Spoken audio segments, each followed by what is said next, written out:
We've been going through the contents of one of our freezers and we have found a bag of bones. Deer bones to be precise.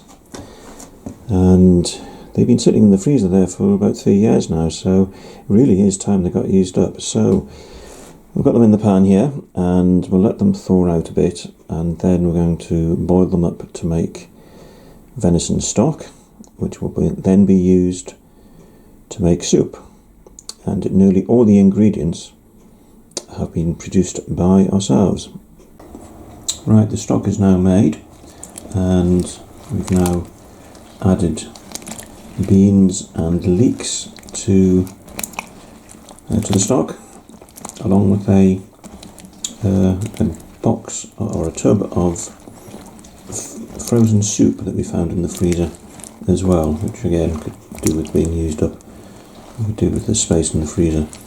So we will bring this up to the boil.